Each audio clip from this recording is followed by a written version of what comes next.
पुत्र युधिष्ठ, तुम जहां भी जाते हो धर्म और न्याय भी तुम्हारे साथ चलते हैं, परंतु मुझे दुर्योधन के साथ ही लड़ना पड़ेगा, क्योंकि वर्षों से वही हमारा राजा है। उसके अंदर आज भी वो बालक छिपा है जो कभी तुम्हारा मित्र हुआ करता था। अभी भी उसके अंदर कुछ अच्छाइयां हैं जो मुझे ही बाहर निकालनी होंगी। अब तुम जाओ, मेरा आशीर्वाद तुम्हारे साथ है। तुम्हारी विजय हो पुत्र युधिष्ठ, विजयी भव। मैं अब आपकी हंसी नहीं सुन पाऊंगा पितामह। हम एक दिन फिर से साथ में हंसेंगे पुत्र, उस दिन जब हम इस जन्म के बाद देवताओं के महल में मिलेंगे। गुरु द्रोण, मैं आपका आशीर्वाद लेने आया हूँ और उसके साथ मैं आज तक के सबसे बड़े योद्धा का परामर्श भी लेना चाहता हूँ। मैं ये युद्ध कैसे जीत सकता हूँ? यहाँ आओ पुत्र। मेरी मृत्यु तभी संभव है जब मैं अपने शस्त्र रख दूं। ये बात याद रखना। अब आप ये कौन सा खेल खेल रहे हैं गुरुजी? कर्ण, मैं तुमसे बात कर सकता हूँ? भगवान कृष्ण, आपको कब से किसी से आज्ञा लेने की आवश्यकता पड़ने लगी? मैं आपकी हर चाल भली भांति समझता हूँ, मुझे अकेला छोड़ दीजिए। सुना है तुम युद्ध भूमि में तब तक नहीं जाओगे जब तक पितामह भीष्म की मृत्यु नहीं हो जाती। मेरे मन में अब उनके लिए कोई प्रेम नहीं बचा है। वो जब तक कौरव सेना के सेनापति हैं, मैं तब तक युद्ध भूमि में नहीं जाऊंगा। भीष्म पितामह तुम्हें योद्धा नहीं मानते, वो तुम्हें तुच्छ इंसान मानते हैं। तो तुम हमारी शरण में क्यों नहीं आ जाते? हम मिलकर न्याय के लिए लड़ेंगे। मैं आपकी बातों में बिल्कुल नहीं आने वाला नटवर। मानता हूँ कि भीष्म से मेरा कोई वास्ता नहीं है, परंतु दुर्योधन वो मेरा मित्र है। तुम भीष्म को मार डालो, वो हमारे ही नहीं तुम्हारे भी शत्रु हैं। इसके बाद दुर्योधन के साथ मिलकर अर्जुन के विरुद्ध युद्ध लड़ो। आपका भय बिल्कुल सही है। भीष्म पांडवों की आधी सेना समाप्त कर देंगे और जो आधी बचेगी उसका नाश मैं करूंगा। मैं तुम्हारा सत्य जानता हूँ कर्ण, तुम्हारा रहस्य। जो हुआ वो नहीं होना चाहिए था। तुम युधिष्ठिर से बात करो, उसे सत्य बता दो। तब आप कहाँ थे जब मुझे आपकी सबसे अधिक आवश्यकता थी? तब वो पांडव कहाँ थे? अब कुछ नहीं हो सकता। अब तो आप भी मेरी नियति नहीं बदल सकते। मुझे विश्वास है कि आप मेरा रहस्य उजागर नहीं करेंगे। विश्वास रखो। योद्धा कर्ण, मैं युद्ध के शंखनाद से पहले आपका आशीर्वाद लेने आया हूँ। तुम मेरा आशीर्वाद लेने क्यों आए हो क्षत्रिय सम्राट? तुम और तुम्हारे भाई तो मुझे एक क्षत्रिय योद्धा भी नहीं मानते। मैं कुछ भी अनुचित नहीं कर रहा। एक सच्चा क्षत्रिय शत्रु का भी सम्मान करता है। ठीक है, आज तो मैं तुम्हें अपना आशीर्वाद दे रहा हूँ युधिष्ठिर, लेकिन याद रखना, कल तुम्हारे भाई अर्जुन का वध करने से मुझे कोई नहीं रोक पाएगा। हम आपसे भयभीत नहीं है कर्ण। फिर तो तुम बहुत बड़े मूर्ख हो। तुम जानते हो मेरे पास ब्रह्मास्त्र है, इस युद्ध का सबसे घातक शस्त्र, और मैं इसका उपयोग सिर्फ अर्जुन पर करूंगा। मेरी बात ध्यान से सुनो योद्धा। अगर कौरव सेना का कोई योद्धा सत्य और न्याय के लिए लड़ना चाहता है तो वो पांडव सेना में शामिल हो सकता है। ध्यान से सोच लो, क्योंकि ये फैसले की घड़ी है। तुम भी जानते हो कि तुम्हारा राजा अधर्म कर रहा है। देखो तुम्हारे साथ उसने किन राक्षसों और दानवों को युद्ध भूमि में उतारा है। वो कैसे इस विश्व का नाश करना चाहता है। उसने महारानी द्रौपदी के साथ क्या किया है। उसका साथ देकर तुम भी उसके पाप के भागीदार बनोगे। क्या तुम अगले जन्म में उसके कर्मों का दंड भुगतोगे? भैया युधिष्ठिर, भैया दुर्योधन जो कर रहे हैं वो बहुत ही अनुचित है। मुझे आप अपनी सेना में स्थान दे दीजिए। आओ युयुत्सु, तुम्हारा स्वागत है। अब कम से कम ये तो तय है कि तुम्हारे नेत्रहीन पिता की मृत्यु के बाद उनका एक पुत्र तो उनका वंश चलाएगा। अब इन बातों का समय समाप्त हो चुका है। चलो भाई, हमें युद्ध लड़ना है। आज युद्ध की पहली सुबह है। शुद्ध निर्मल वायु में सांसें ले लीजिए गुरु द्रोण। शीघ्र ही ये रक्त और धुएं से भर जाएगी। मैंने कई युद्ध देखे हैं महाराज, परंतु इस युद्ध को युगों तक याद किया जाएगा। हाँ, आज जो कहानी लिखी जाएगी वो मेरी विजय की गाथा होगी, मेरी गौरव गाथा। मुझे नहीं लगता कि हम इस युद्ध में जो करने वाले हैं उसमें गर्व की कोई बात है। अपनी संवेदनाएं उसके लिए बचा कर रखिए जिसे उसकी आवश्यकता हो पितामह। गुरु द्रोण, आपने आक्रमण की रणनीति तैयार कर ली है ना? हाँ महाराज, मैंने ही अर्जुन और युधिष्ठिर को युद्ध कला की शिक्षा दी है। मैं जानता हूँ कि वो कैसे सोचते हैं। युधिष्ठिर और उसके भाइयों के पास दिव्य कवच हैं। वो कवच अपने आप में शस्त्र हैं और उन्हें बनाया है 6 विस्फोटक सूर्यों ने। उन्हें अपनी शक्ति दी है आदिकाल के देवताओं ने, किंतु उनके कवच उनके अस्त्रों के समक्ष कुछ नहीं। अर्जुन के पास गांडीव धनुष है। वो एक ऐसा अस्त्र है जो युगों से लुप्त था। अर्जुन ने उसे जंगल में ढूंढ निकाला। उसकी असीमित शक्तियों का अनुमान किसी को नहीं है, मुझे भी नहीं। हमारे लिए वो सबसे विनाशकारी शस्त्र है। तो हम उसे चुरा लेते हैं और उसे कर्ण को दे देते हैं। विश्वास रखिए वो बड़ी आसानी से गांडीव चला लेगा। नहीं, गांडीव को अर्जुन के अतिरिक्त और कोई नहीं चला सकता। उसने उसके लिए जो त्याग किया है उसका कोई मूल्य नहीं है। भीम की गदा भी एक अद्भुत शस्त्र है। उसे भी उसके कवच से ऊर्जा मिलती है। उसकी गदा का सामना केवल आपकी ही गदा कर सकती है महाराज। युधिष्ठिर सतर्क रहता है, लेकिन उसकी रणनीति बेजोड़ होती है। वो पहले आप पर ही आक्रमण करेगा ताकि आपकी मृत्यु के बाद आपकी सेना समर्पण कर दे। वो हमारा व्यूह तोड़ने के लिए सबसे पहले भीम को भेजेगा ताकि आप तक पहुंचने का मार्ग प्रशस्त हो सके। उसे रोकने के लिए हमें दूर से आक्रमण करना होगा। मैं अपने 12 धनुर्धरों के साथ आज दोपहर के पहले उसकी सेना के एक बड़े भाग का नाश कर दूंगा। सूर्यास्त तक उसके पास बस एक ही उपाय होगा, नई रणनीति बनाना। आप हमारे सामने जो विशाल सेना देख रहे हैं वो रक्त और धूल मिट्टी से लथपथ अपने शिविर में करा रही होगी और सोचेगी कि हमने ये युद्ध ना लड़ा होता तो अच्छा होता। योजना बहुत अच्छी है गुरु द्रोण। उनकी 4 अक्षौहिणी सेना के सामने हमारी 6 अक्षौहिणी सेना है। शाम ढलने तक आप उनकी युद्ध करने की इच्छा का अंत कर सकते हैं। युधिष्ठिर डरपोक है, वो अपने सैनिकों की मृत्यु नहीं देख पाएगा और वो मेरे सामने युद्ध समाप्त करने की गुहार करने आएगा। मैं हूँ इस विश्व की सबसे शक्तिशाली सेना का नायक। मेरे साथ पितामह भीष्म हैं, जिन्हें पराजय स्वीकार ही नहीं है। हम साथ मिलकर उन मूर्ख पांडवों का सर्वनाश कर देंगे। आपकी बात सत्य है महाराज, परंतु पांडवों के पास इच्छा शक्ति है। अर्जुन पुत्र अभिमन्यु को जैसे ही पता लगेगा कि उसके पिता और चाचाओं की मृत्यु हो चुकी है तो वो प्रकोप बनकर टूट पड़ेगा। वो भी दोनों पक्षों के किसी महायोद्धा से कम नहीं। उसकी भी मृत्यु तय है। कोई नहीं बचेगा, कोई सहानुभूति नहीं होगी, किसी को भी क्षमा नहीं किया जाएगा, फिर चाहे वो घायल हो या बंदी। समझ गए ना? हाँ महाराज, समझ गया। उत्तम, तो चलिए उनका नाश किया जाए। वो युद्ध शुरू किया जाए जिससे तीसरे युग का अंत होगा और पृथ्वी पर एक नए युग का आरंभ होगा। विजय हमारी ही होगी। महायोद्धा भीष्म, युद्ध का शंखनाद कीजिए।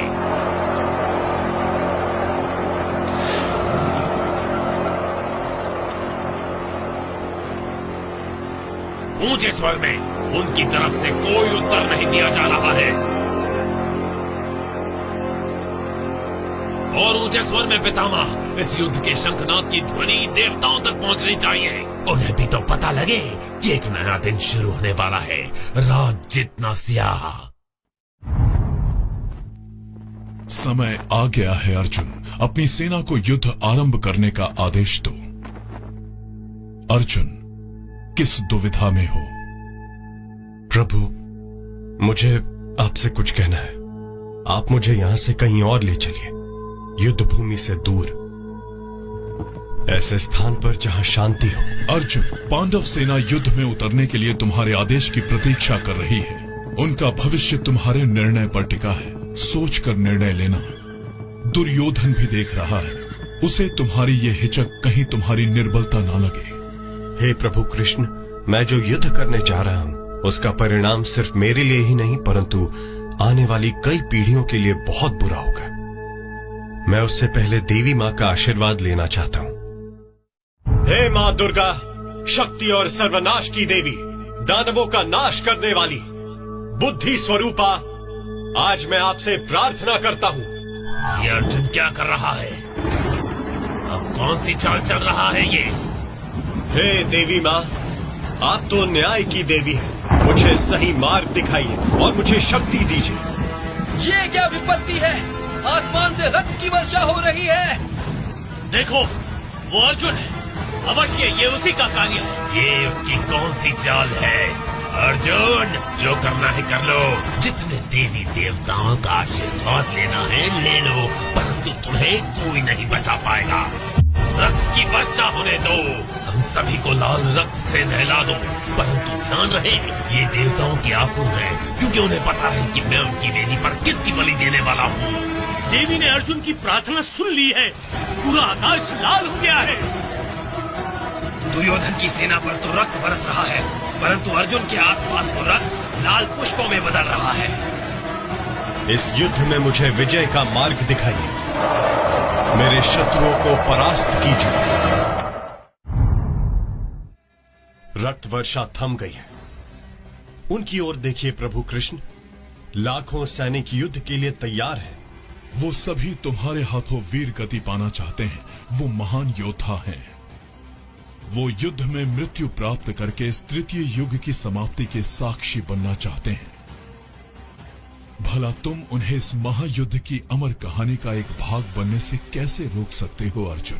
पार्थ, गांडीव संभालो और बाण चलाकर युद्ध की घोषणा कर दो। मगर हे प्रभु कृष्ण, ये सब मेरे परिजन हैं।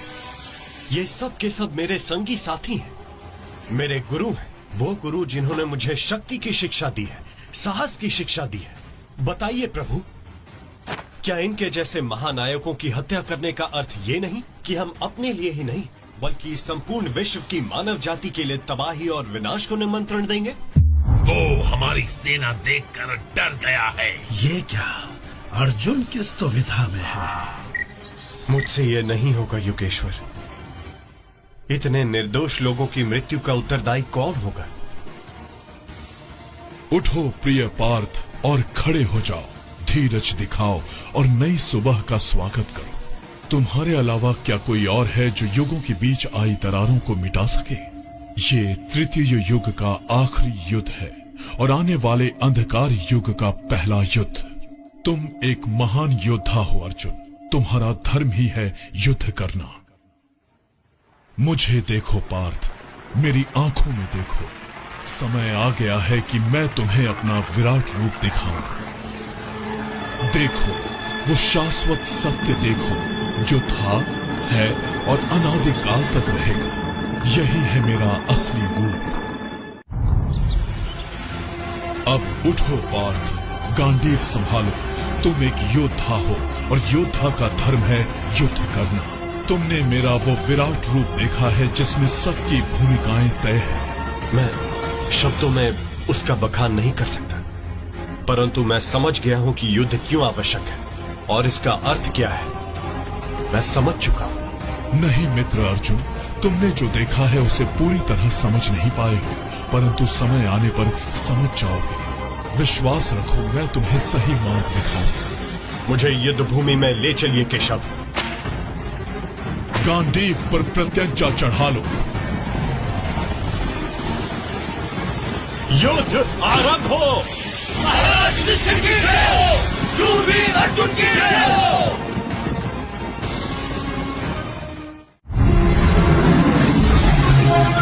आक्रमण!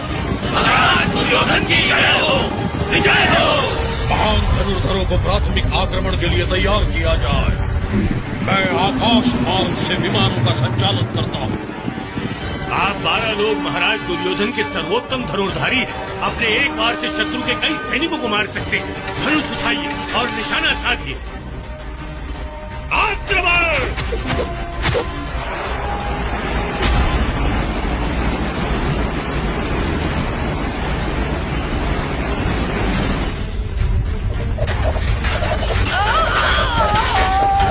कोई नहीं बच सकता, बाणों की वर्षा हो रही है। मुझसे लड़ने के लिए बस इतनी ही तैयारी करके आए हो।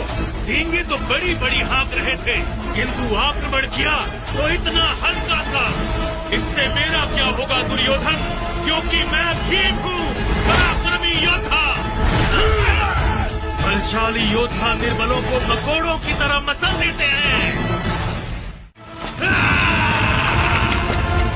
ऐसे लग रहा है जैसे उनमें भूत सवार हो। प्राण प्यारे हो तो भाग जाओ।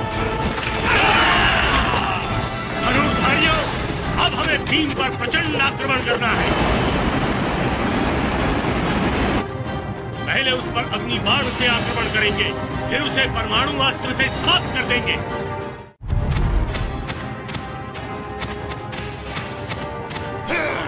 हटो मेरे सामने से कीड़े उखड़ो। तुम मेरा क्या सामना करोगे? चाचा भीम की सहायता करनी होगी। उन धनुर्धारियों को रोकना होगा, अन्यथा हमारे बहुत से सैनिक मारे जाएंगे। तुम्हारी मृत्यु तय है नारो। चाचा भीम की तरफ। मूर्खों, अब मेरी गदा का प्रहार सहने के लिए तैयार हो जाओ। आज तुम नहीं बचोगे भीम। ये गंध कैसी है?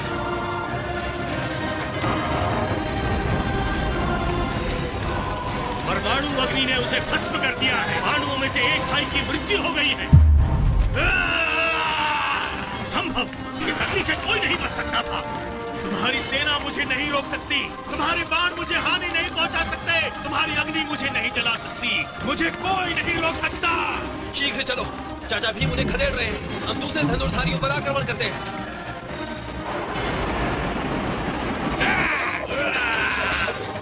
वो 12 महान धनुर्धारियों का काम तमाम हो गया है और उनके बिना बाकी की सेना सूखी पत्तियों की तरह कांप रही है। आज रात सियारों का भी पेट भर जाएगा। किसी और कौरव में मुझसे भिड़ने का साहस है? दुर्योधन, मैंने कहा था ना, तुम्हारा अंत मेरे हाथों लिखा है। अभी तो युद्ध आरंभ हुआ है मेरे नादान भाई। आ जाओ भीम, मृत्यु तुम्हारी प्रतीक्षा कर रही है।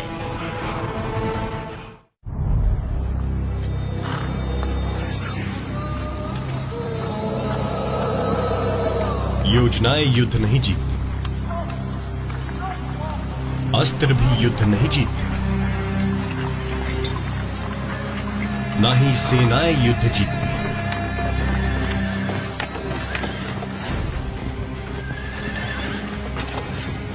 युद्ध तो मनुष्य जीतते हैं।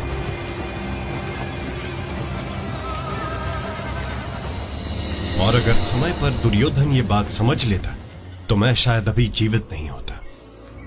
मैं तो सोच रहा था कि कृष्ण इस युद्ध में या तो शामिल नहीं होंगे या हमारी तरफ से लड़ेंगे,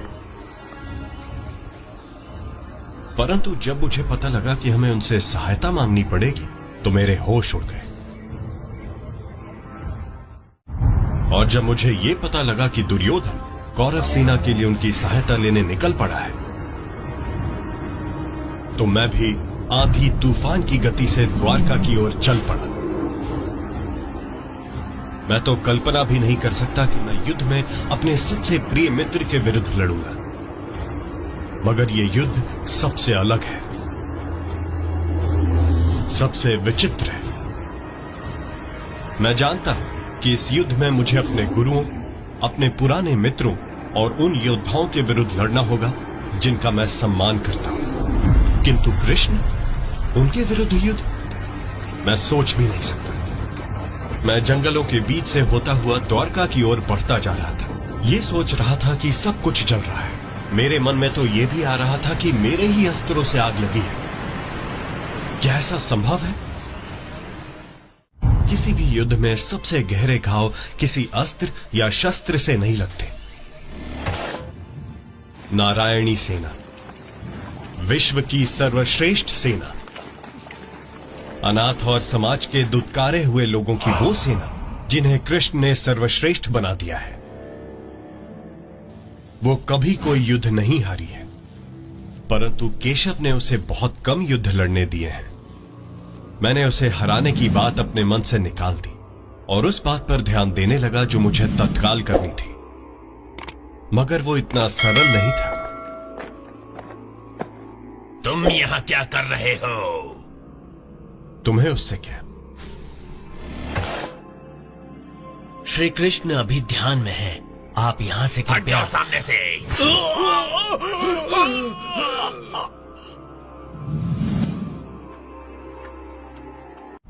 और दूसरे के साथ मैं स्वयं रहूंगा। तब तो चुनाव और भी सरल है कृष्णा। तुम पलक झपकते ही किसी सेना का विनाश कर सकते हो, इसलिए मैं पहले मेरी पूरी बात सुन लो। मैं इस युद्ध में नहीं लड़ूंगा, मैं अस्त्र नहीं उठाऊंगा, क्योंकि मैं तुम दोनों में से किसी को मार नहीं सकता। मैं सिर्फ एक मित्र, सहयोगी और सलाहकार की तरह साथ दूंगा। तुम नहीं लड़ोगे, ये तो प्रसन्नता की बात है। ऐसे में तुम मुझे अपनी सेना दे दो।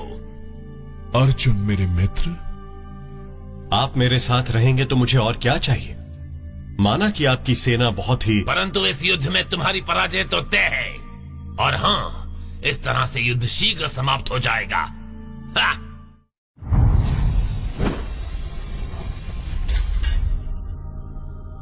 कृष्ण अपने योग कक्ष में ब्रह्मांड के रहस्यों में उलझे हुए थे।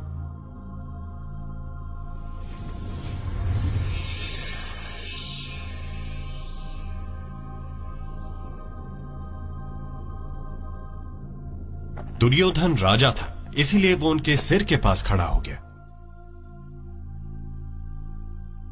और मैं उनके पैरों के पास बैठ गया। मैं एक याचक था और यही उचित भी था। भेदभाव से विरक्त जीवन उसे ही मिल पाता है जो सदैव ही बड़े प्रश्नों का उत्तर पाने का प्रयास करते हैं।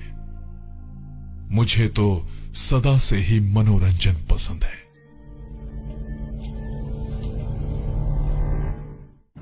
अर्जुन, दुर्योधन, तुम्हें यहाँ देखकर अचरज हो रहा है। कहो कैसे आना हुआ? तुम जानते हो कृष्ण कि हम यहाँ क्यों आए हैं और हमें क्या चाहिए? मैं तो बहुत सी बातें जानता हूँ महाराज दुर्योधन, परंतु मैंने अर्जुन को पहले देखा है। इसलिए बताओ पार्थ, क्यों आए हो? मैं यहाँ पहले आया था, इसलिए तुम्हें मेरी बात पहले सुननी पड़ेगी। ओह अच्छा, जब तुम जानते हो कि मैं क्या करने वाला हूँ तो यहाँ तक आने की क्या आवश्यकता थी? मेरा वो अर्थ नहीं था। तुम्हारा अर्थ जानता हूँ। तो चलो अब समय व्यर्थ ना करते हुए हम काम की बात करते हैं। मैं अपने रक्त और कर्तव्य के कारण अर्जुन और सिंहासन दोनों से बंधा हूँ। मैं तुम में से किसी एक को सब कुछ नहीं दे सकता। एक को मैं अपनी नारायणी सेना दे सकता हूँ, वो सेना जिसे आज तक कोई परास्त नहीं कर पाया है। तो फिर यही तय रहा। हाँ, तय रहा। और मैं ये वचन देता हूँ कृष्णा कि मैं तुम्हारी सेना वापस कर दूंगा। चलो ठीक है, मुझे तुम्हारी दया और समझदारी पर कोई संदेह नहीं है दुर्योधन। नारायणी सेना ऐसे लड़ती है जैसे वो बाघों की टोली हो। वो अपने शत्रुओं का विनाश कर देती है। दुख की बात है कि वो विपक्ष के साथ है, परंतु विनाशकारी अस्त्र भी तब काम नहीं आता जब उसे चलाने वाला मूर्ख हो। हमारे पास भी योद्धाओं की कमी नहीं। क्या दुर्योधन जानता भी है कि उसने कितनी बड़ी भूल की है? उसके पास भले ही बहुत बड़ी सेना और एक से एक धुरंधर रणनीतिकार है, परंतु उसके पास वो नहीं है जो हमारे पास है। कृष्ण, साक्षात भगवान। उनकी बुद्धिमत्ता और दक्षता से हम कई बार सुरक्षित बचे हैं। परंतु बात इतनी सी नहीं है। उनकी उपस्थिति मात्र से हमारी सेना को विश्वास मिलेगा, उसे शक्ति मिलेगी। अगर हम ये युद्ध जीतते हैं तो उसका सबसे बड़ा कारण ये होगा कि हमारी मंशा सही है, और जिससे हमें साहस मिल रहा है वो बड़ी से बड़ी सेना से भी कहीं उत्तम है। अगला आक्रमण इससे भी अधिक घातक होने वाला है। तुम तैयार हो अर्जुन? जी हां प्रभु, मैं तैयार हूं। अगर हम इतिहास के पन्नों को पलटें, अपनी यादों के झरोखों में झांक कर देखें, तो हमें कुछ पल मिलेंगे। वो पल जो तब हमें विशेष नहीं लगे थे, ना ही याद रखने लायक थे, परंतु अब तो सब कुछ बदल चुका है। संपूर्ण विश्व